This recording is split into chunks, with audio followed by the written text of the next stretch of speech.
নমস্কার। আজ আমি আপনাদের শোনাব শ্রীমৎ স্বামী ভূতেশানন্দজি মহারাজের জীবনের কিছু কথা এবং ঈশ্বরচন্দ্র বিদ্যাসাগর সম্পর্কে স্বামী বিবেকানন্দ ও কবিগুরু রবীন্দ্রনাথ ঠাকুর কী বলেছিলেন সেই কথা। ঈশ্বরচন্দ্র বিদ্যাসাগর সম্পর্কে স্বামী বিবেকানন্দ নিবেদিতাকে বলেছিলেন, উত্তর ভারতে আমার বয়সের এমন একজন লোক নাই যাহার ওপর তাহার প্রভাব না পড়িয়াছে। স্বামীজি তাকে বিধবা বিবাহ প্রবর্তনকারী ও বাল্য বিবাহ রোধকারী মহাবীর বলে নিবেদিতার কাছে উল্লেখ করেন।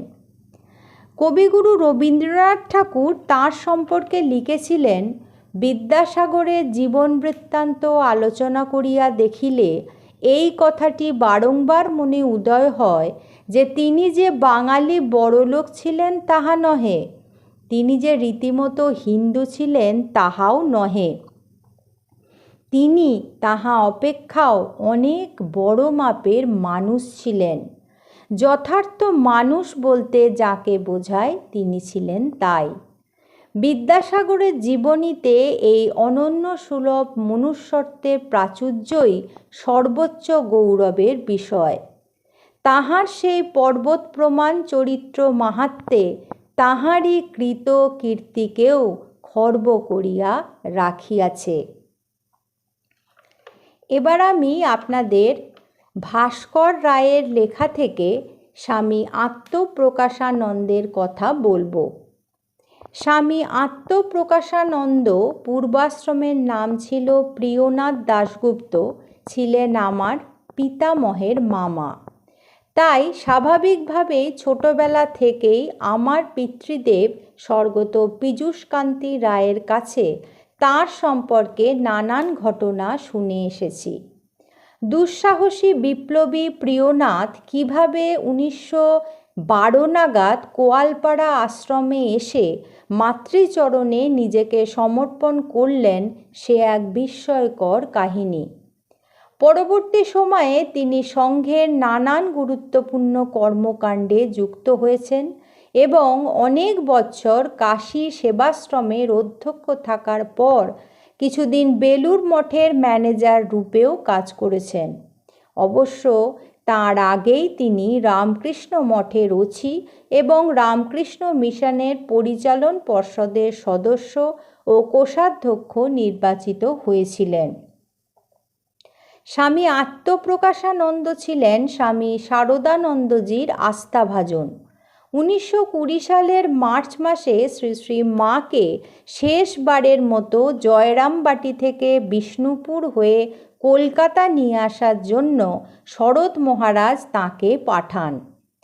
স্বামী আত্মপ্রকাশানন্দের প্রাক সন্ন্যাসী জীবনের একটি ঘটনার কথা এই প্রসঙ্গে বলতে চাই, যা থেকে অনুমান করা যায় তাঁর সহ্য শক্তি কেমন ছিল। পুলিশের নজর এড়িয়ে তিনি একবার আমার পিতামহের ঢাকার গৃহে মাঝরাত্রিরে হাজির হন। পিঠে বিরাট ফোড়া, কার্বঙ্কল হওয়ার ফলে এবং ব্যথার কারণে তাঁর চলাফেরা তখন অত্যন্ত কষ্টকর। ডাক্তারের কাছে গিয়ে সেটির অস্ত্রোপচারেরও উপায় নেই, কারণ তিনি তখন একজন পলাতক বিপ্লবী। পুলিশের হাতে ধরা পড়ারও সমূহ সম্ভাবনা। আমার পিতামহকে তিনি আদেশ করলেন, ঘরে কোনো ছুরি থাকলে সেটি দিয়ে যেন ফোড়াটিকে চিরে দেওয়া হয়। এতে আপত্তি করলে তিনি ধমক দিয়ে সেটি করতে বলেন। প্রিয়নাথ একটি জানলার শিকে ওর ভর দেওয়ার পর আমার পিতামহ কম্পিত হস্তে ওই সামান্য ঘরোয়া ছুরি দিয়েই ফোড়াটি চিরে দেন। স্বাভাবিকভাবেই প্রচুর পুঁজরক্ত বের হয়। প্রিয়নাথ কিন্তু নির্বিকার। ওই প্রচণ্ড ব্যথা অম্লান বদনে সহ্য করলেন, যেন শরীরের ওই অংশ থেকে স্বেচ্ছায় মনটি গুটিয়ে নিয়েছেন। তারপর আবার চাদর মুড়ি দিয়ে রাতের অন্ধকারে ওই অবস্থাতেই যন্ত্রণায় কাতরাতে কাতরাতে তিনি চলে গেলেন। 1975 সালে দাক্ষিণাত্য ভ্রমণের সময় আমরা যখন মাদ্রাজ মঠের তদানীন্তন অধ্যক্ষ স্বামী তপস্যানন্দজির দর্শন পাই, তখন আমার বাবা প্রসঙ্গক্রমে স্বামী আত্মপ্রকাশানন্দের কথা বলেন। স্বামী তপস্যানন্দজি চশমাটি খুলে কিছুক্ষণ চুপ করে থেকে বলেন, মিস্টার রায়, আপনি আমার এক মধুর স্মৃতি উস্কে দিলেন। আমি প্রায় 40 বৎসর আগে প্রিয় মহারাজের সাথে মালাবার অঞ্চলে কাজ করেছিলাম। তিনি কতই যে স্নেহময় সাধু ছিলেন তা বলে বোঝানো যাবে না। এবার আমি আপনাদের স্বামী ভূতেশানন্দজি মহারাজের একটি ঘটনা বলবো। মহারাজের কাছে স্বামীজির প্রসঙ্গ চলছে। হঠাৎ স্বামী ভূতেশানন্দজি মহারাজের চোখে মুখে কী রকম কৌতুকপূর্ণ একটি হাসি। তিনি বললেন, জানো তো, স্বামীজি শুদ্ধানন্দজিকে খুব ভালোবাসতেন। আবার ওকে বকতেন কি বলে জানো? বলতেন, তোর ওই ঝাঁ চকচকে ন্যাড়া মাথায় বরিশালের সুপুরি রেখে শালকাঠের খড়ম দিয়ে ভাঙব। এইরম রসিকতা করতেন স্বামীজি। একবার জিজ্ঞাসা করেছিলাম, মহারাজ, আপনি ঝগড়া টগড়া করতেন? তখন মহারাজ বললেন, ঝগড়া ঠিক করতাম না, কিন্তু সবসময় যুক্তিপূর্ণ কথা বলার চেষ্টা করতাম, তাতে তর্কও করতাম। এতে অনেকে মনে করত আমি ঝগড়া করছি, তবে কাউকে কখনো অসম্মান করে বা আঘাত দিয়ে কথা বলতে পারতাম না। আর একটা কথা, ছেলেবেলা থেকেই আমার মুখ থেকে কোনো কটু কথা বেরোতো না। একবার বলে মহারাজ একটু থামলেন। তখন মহারাজকে বলা হলো, কি মহারাজ, বলুন না। তখন মহারাজ বললেন, তাহলে একটি ঘটনা বলি, শোনো। একবার গঙ্গেশানন্দজির ওপর খুব রেগে গেছি।